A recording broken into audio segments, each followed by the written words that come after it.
안녕하세요. 저는 나쁜 날씨가 좋아서 연출한 야나레크스크입니다. 제 저장편을 제26회 서울 국제여성영화제에 선정해 주셔서 정말 감사합니다. 이 영화는 어린 시절 친구 2명의 예상치 못한 만남에 대한 이야기입니다. 서울의 중앙대 졸업생으로서 이 영화의 첫 해외 관객이 바로 한국 관객이라는 사실이 저에게는 큰 의미가 있습니다. 그래서 한국 관객분들이 이 영화의 메시지에 감동을 받기를 진심으로 바랍니다. 서울에 와서 여러분을 만날 날을 기대하고 있습니다. 영화제에서 만나요.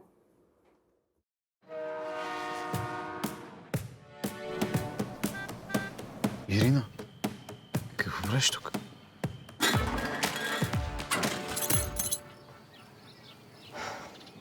Ще дойдеш за обяд, нали?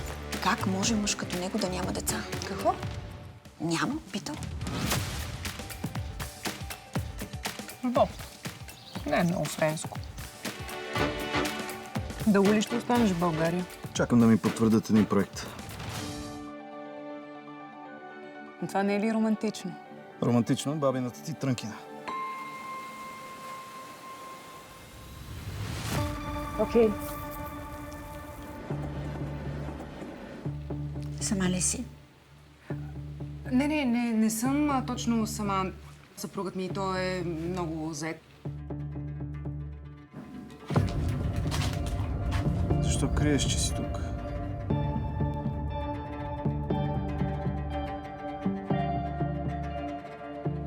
Четири години нарича скоро.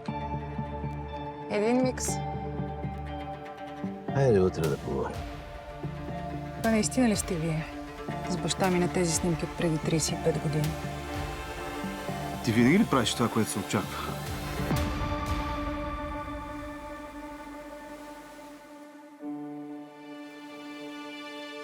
Чурех се, коя е любовта, без която не можем?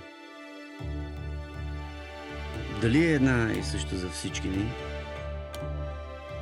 Или всеки си има своя, без която е бездомно?